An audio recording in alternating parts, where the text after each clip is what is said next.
বাংলাদেশের এক অপার সৌন্দর্যের নাম টাঙ্গুয়ার হাওর। নীল পানি, দূর দিগন্তে ভাসা নৌকা আর গানের সুরে কাঁপে হাওরের বাতাস।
আপনি কি জানেন যে এই স্বপ্নময় জায়গাটাতে কিভাবে সহজভাবে আসা যায় এবং সাশ্রয় মূল্যে?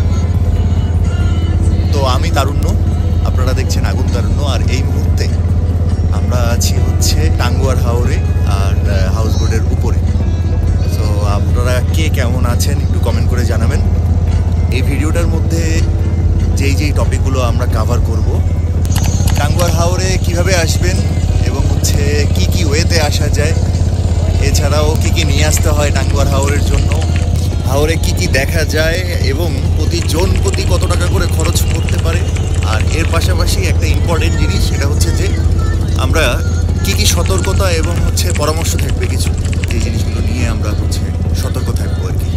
যেহেতু আমরা সবাই ঠাকুরগাঁ থেকে বিলং করি এবং ঠাকুরগাঁ থেকেই রওনা দিয়েছিলাম, তাই এই ভিডিওটা শুরু হচ্ছে সকাল 7টার সময়।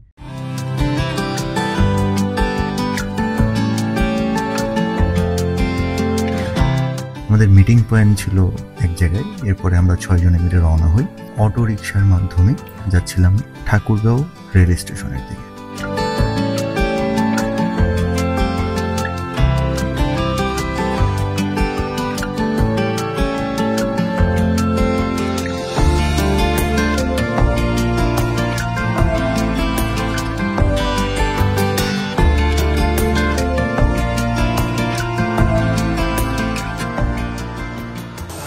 তো আমাদের ঠাকুরগাঁ থেকে ঢাকার যাত্রা শুরু হচ্ছে আর কি। আমরা ছিলাম 6 জনের 7টা ব্যাগ, আর এইখানে এখন আমরা ট্রেনের অপেক্ষায় আছি। প্রচুর পরিমাণে ভিড় আছে, আর ঈদ পরবর্তী সময়ে একদম ভিড়ে অবস্থা খারাপ।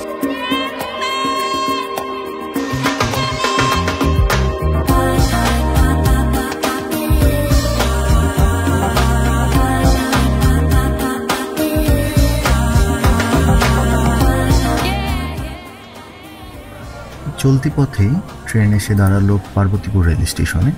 এখানে 20 মিনিটের মতো ট্রেন দাঁড়াবে। এখন সময় সম্ভবত 11টা থেকে 11:30 বেজেছিল। আমরা রওনা দিয়েছিলাম আন্তনগর ট্রেনের দ্রুতযান এক্সপ্রেসে, যেটি সকাল 8:05 ঠাকুরগাঁও রেল স্টেশন থেকে ছেড়ে যায়। এটাতে আমাদের ঢাকা যেতে সময় লাগবে 10 থেকে 12 ঘন্টার মধ্যে, এবং প্রতি সিটের জন্য আমাদের ভাড়া পড়েছে 715 টাকা করে।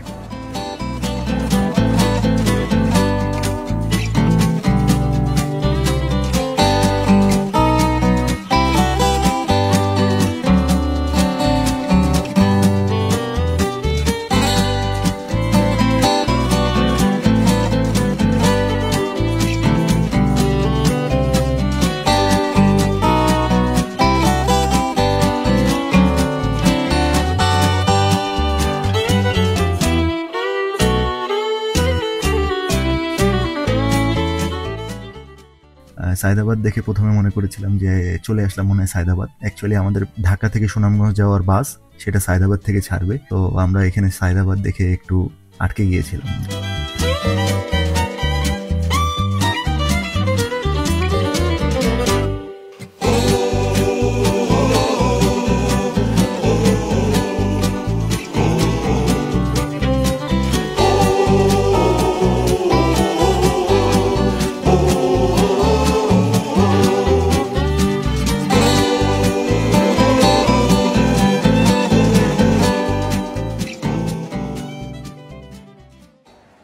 অবশেষে রাত 8টা সাড়ে 8টা বাজে তখন আমরা কমলাপুর রেল স্টেশনে এসে পৌঁছেছি।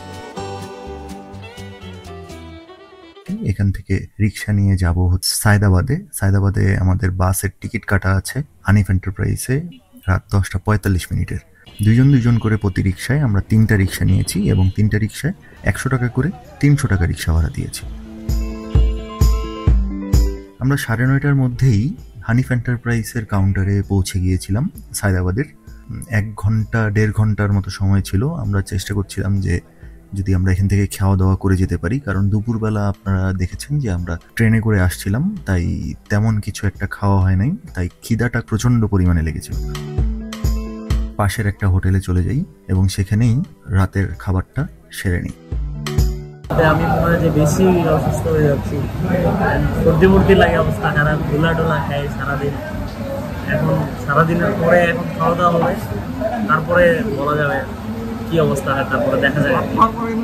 আমরা খুব মিনিমালিস্টিক খাওয়ার চেষ্টা করছি, কারণ আমরা প্রায় 12 ঘন্টা জার্নি করে ঢাকা পর্যন্ত এসেছি এবং আরও 8 থেকে 9 ঘন্টার জার্নি আমাদের এখনো বাকি আছে।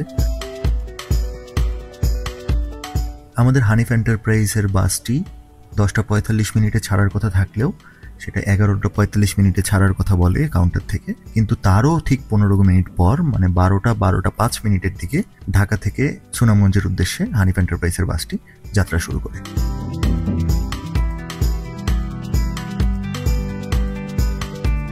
ঢাকা থেকে সুনামগঞ্জ আমাদের জনপ্রতি ভাড়া পড়েছে 850 টাকা এবং এখানে প্রায় সময় লাগবে 8 থেকে 9 ঘন্টা।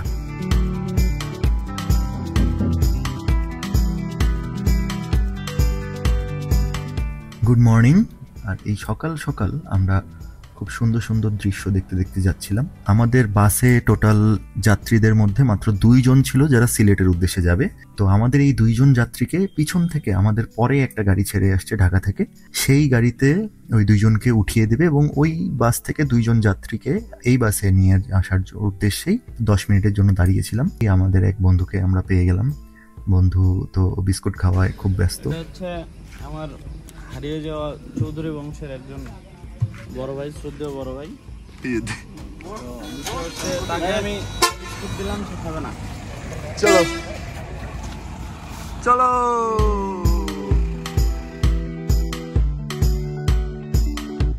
এরপরেই এই রাস্তাটা এত সুন্দর, প্রাকৃতিক সৌন্দর্যে ভরা। অলরেডি এই রাস্তাটাতে ঢুকার 10 থেকে 15 মিনিটের মধ্যেই আমরা দুই পাশে হাওরের অঞ্চলের যে পানি সেটা দেখতে পেয়ে যাই।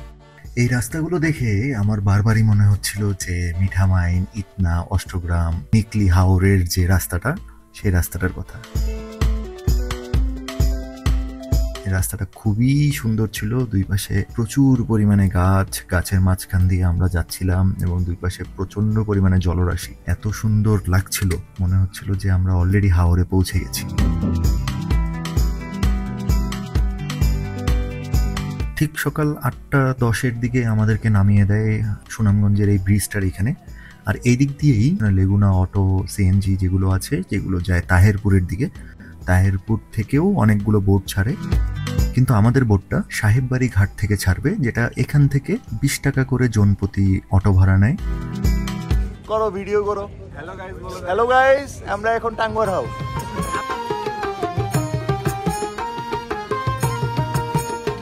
আমি রব না গৃহে, বন্ধু বিনে প্রাণ বাসে না। আমি রব না গৃহে, বন্ধু বিনে প্রাণ বাসে না। এগো বন্ধু বিনে প্রাণ বাসে না, এগো বন্ধু বিনে প্রাণ বাসে না। না না না গো, বন্ধু বিনে প্রাণ বাসে না। তো ফ্রেশ হয়ে কিছুক্ষণের মধ্যে আমরা চলে আসি, আর ততক্ষণে হচ্ছে নৌকা ছেড়ে দেয়। যে আমরা ফ্রেশ হয়ে আসার পরপরই খিচুড়ি এবং মুরগির মাংস সার্ভ করে।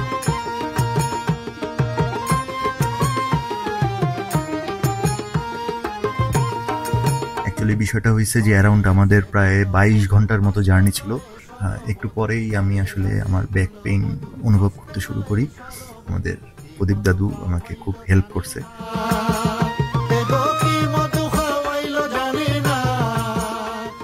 টাঙ্গুয়ার হাওর মূলত সুনামগঞ্জ জেলার তাহেরপুর উপজেলায় অবস্থিত এবং এটা দ্বিতীয় মিঠা পানির হাওর।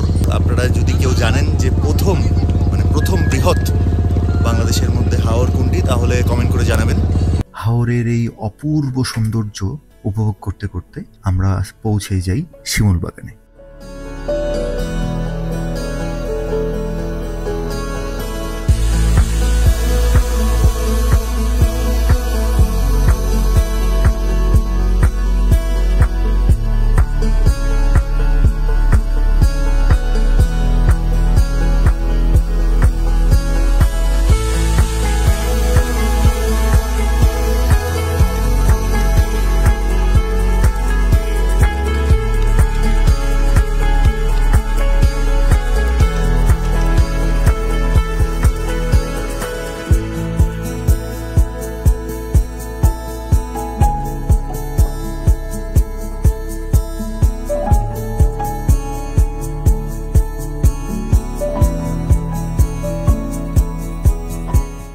শিমুল বাগানে বেশি সময় ক্ষেপণ না করে আমরা চলে যাই জাদুকাটা নদীর উপরে, যেখানে আসলে অ্যাকচুয়ালি আমরা গোসল করব বা ফ্রেশ হব।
কি ভিউ! চারপাশে হচ্ছে জলরাশি আর এই পাশে হচ্ছে আসামের পাহাড়, আর আমরা হচ্ছে এখানে বসে খাইতেছি। খাওয়া দাওয়া চলছে। কে বাকি আছে? দুপুরের খাবার দাবার শেষ টেস কইরা ওই পাশে অলরেডি ইন্ডিয়ার বর্ডারে লাইট জ্বলতেছে আর পাহাড়গুলোকে সেই লাগতেছে। যদিও মোবাইলের ক্যামেরা এটা ধারণ করতে পারবে বলে মনে হয় না। ওইখানে যে মেঘটা দেখা যাচ্ছে, এই মেঘটা হচ্ছে পাহাড়ের ভিতরের, মানে অলরেডি পাহাড়কে সে কাভার করে ফেলছে। এবং এই ভিউটা এখন থেকে না, অ্যারাউন্ড আমরা এখানে পৌঁছেছি কয়টায়? আমরা পৌঁছেছি 2টার দিকে সম্ভবত, আরও আগে। হ্যাঁ, তখন থেকেই এই ভিউটা দেখতেছি যে পাহাড়ের ভিতর দিয়ে মেঘ উড়ে উড়ে যাচ্ছে। আর যদিও এইটা হচ্ছে বাংলাদেশের আওতাধীন না, এটা ইন্ডিয়ার মধ্যে পড়ছে। আমরা আছি হচ্ছে জাদুকাটা নদীর উপরে, আর এই জায়গাটা অসাধারণ। যাচ্ছি পাহাড়ের দিকে, পাহাড়ে জানি না শেষ। এটা কি দেখে বোঝা যাচ্ছে যে পাহাড়ে যাচ্ছি? একটু নিচের দিকে দেখলে বোঝা যাবে। ওই যে এখান থেকে উঠে উঠে আসলাম, সেই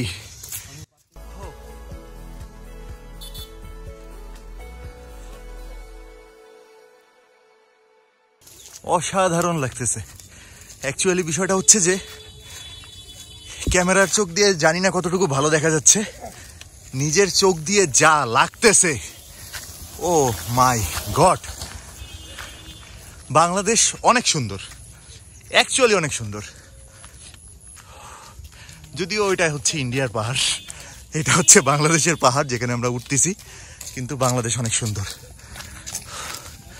আর এই যে জাদুকাটা নদী, এই নদী চলে গেছে ওই দিকে, আমরা ওই দিক দিয়ে আসে ওই পারে হচ্ছে, একটু জুম করি, ওই পারে গোসল টোসল করছিলাম, তারপরে এই পাশে এসে লাঞ্চ করলাম। লাঞ্চের পরে আমরা এখন এখানে উঠলাম আর কি। ড্রোনটা না আনে আসলেই মিস করে ফেলছি। ড্রোনটা চার্জে দিয়ে রাখাটা একদম উচিত হয় নাই। এত সুন্দর ভিউ ভাই, একটা একটা ব্যাটারি ফুল চার্জ ছিল। আমি লোকটাকে বললাম যে দাদু ড্রোনটা ক্যারি করো, অনেক জোস একটা ভিউ পাবো। আবার কি বলবো, ঠিক আছে, আসলে আমাদের ওই ব্যাটারিটা যেটা ব্যাটারি চার্জ ছিল সেটাই হচ্ছে ক্যারি করা উচিত ছিল। যাই হোক, ভুল থেকেই শিক্ষা, আমরা এরপর থেকে এটাই করবো অ্যাকচুয়ালি। আর দেখো না সূর্যটা, ও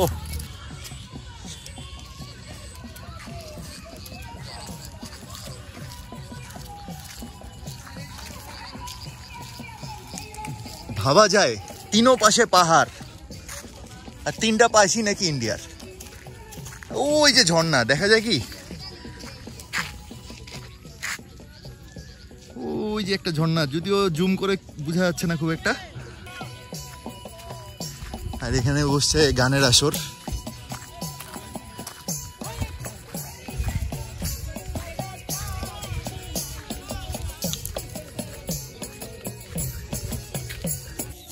সূর্যটা যদি ওই পাহাড়টার নিচে চলে যায় তখন তো এইটা জায়গা আরো জোস লাগার কথা। আচ্ছা যাই হোক, এখানে একটা দেওয়া আছে হচ্ছে যে এই এলাকায় ড্রোন উড়ানো নিষেধ, তার মানে আমরা ড্রোন না নিয়ে আসে ভালোই করছি, চার্জ হচ্ছে, চার্জ হোক। যেটা বলতেছিলাম, সূর্যটা ওই পাহাড়ের নিচে যখন ডুববে, যেই ভিউটা আসবে অসাধারণ আসার কথা, অসাধারণ, মাই গুডনেস। আগুন! সবাই আসলে সবাই সবার ব্লগ নিয়েই ব্যস্ত। আর একটা ইউনিক বাইক দেখতে পাচ্ছি, বাইকটা হোন্ডার যতটুকু বুঝতেছি।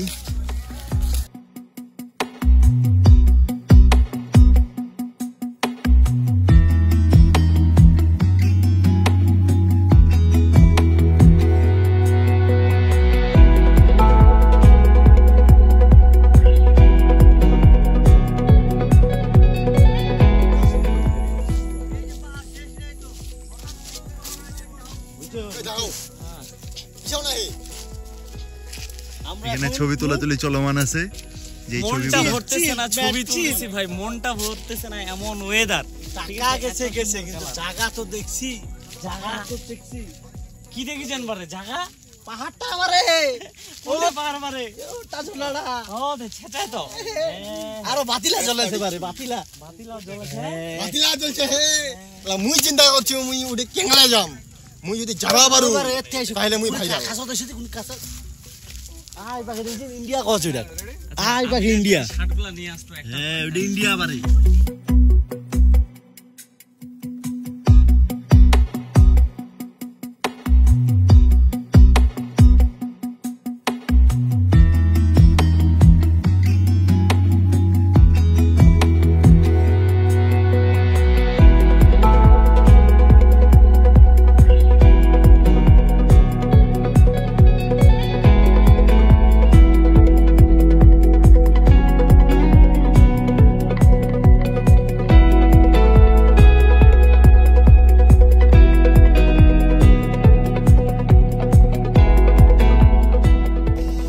আমরা সেই আসছিলাম ঘন্টা দেড়েক আগে, সবাই একটু রিলস টিলস ছবি টবি এই সেই তুলে টুলে এখন যাওয়ার পথে আর কি।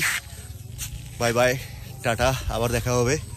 এই জায়গাটার নাম আমি ভুলে গেছি, এই জায়গাটার নাম আমি বোর্ডে যাই বলবো, বোর্ডে হচ্ছে আমাদের গাইড আছে, গাইডের কাছ থেকে শুনে তারপরে বলতে হবে। কিন্তু জায়গাটা অমায়িক, রেকমেন্ডেশন থাকবে, খুবই জোস জায়গা, খুবই অসাধারণ জায়গা।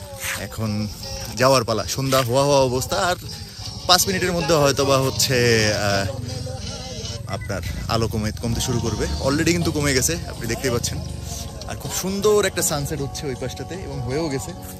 ওই পাশে, একদম ওই পাশে হচ্ছে পাহাড়ের পিছনে সূর্যটা অস্ত চলে গেল খুব লাইটলি, খুবই অসাধারণভাবে।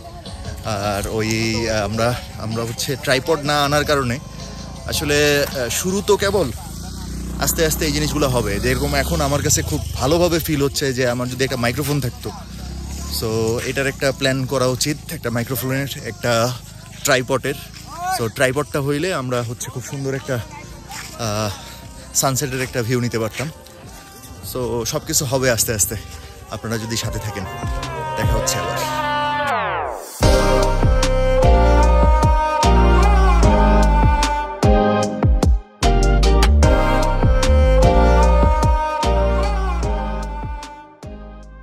বারিকা টিলা থেকে আমরা চলে আসি আমরা যেখানে গোসল করেছিলাম ঠিক সেই জায়গাটাতে। তো এখানেই আমাদের নৌকা নোঙর করা হয় এবং সারা রাত এখানেই থাকবো।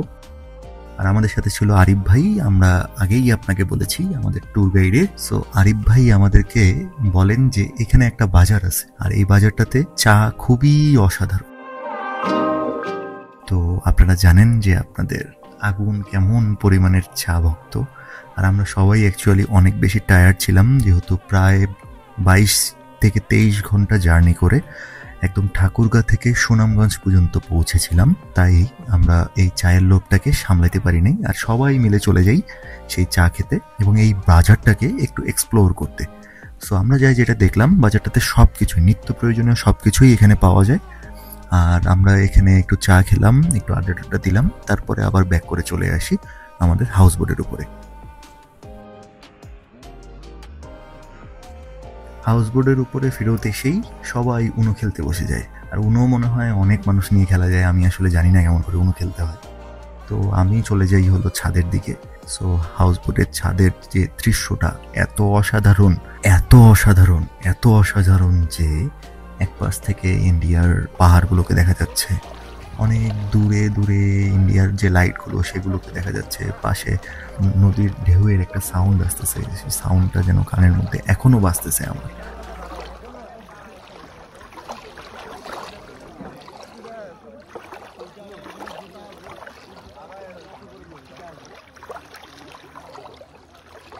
তখন প্রায় 11:30-12টার মতো বাজে। বোট থেকে আমাদেরকে ডিনারের ব্যবস্থা করে।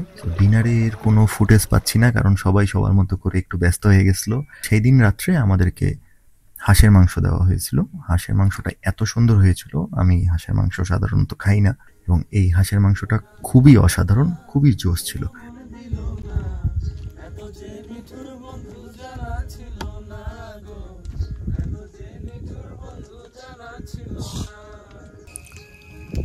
Good morning. এখন হচ্ছে সকাল 4:30 বাজতেছে। সারা রাত ঘুমানো হয় নাই, আড্ডা দিচ্ছিলাম আমরা ছাদে বসে বসে। প্রচুর আড্ডা হলো, প্রচুর গল্প হলো, প্রচুর গান হলো। আর এখন বোট ছাড়ার সময় হয়ে গেছে। এত সুন্দর একটা ঘাটে আমাদেরকে নোঙর করা হয়েছে, আমরা ছাড়া এই ঘাটটার মধ্যে আর কেউ ছিল না। সো এত পিসফুল একটা ওয়েদার ছিল, এত সুন্দরভাবে রাতটা স্টে হয়েছে। আর এখন যাচ্ছি হচ্ছে নীলাদ্রি লেকের উদ্দেশ্যে। হালকা হালকা বৃষ্টি হচ্ছে, বৃষ্টিটা রাত থেকেই এরকম ভেবেই চলতেছে। আর এই ওয়েদারটা অসাধারণ, এত বাতাস আর এত পরিমাণের পিসফুল একটা ওয়েদার। আপনি শুনতেই পাচ্ছেন, কোনো রকমের কোনো কোলাহল নাই। দূরে কোকিল ডাকতেছে কুহু কুহু করে, অসাধারণ। চলেন যাই নীলাদ্রি লেকের উদ্দেশ্যে।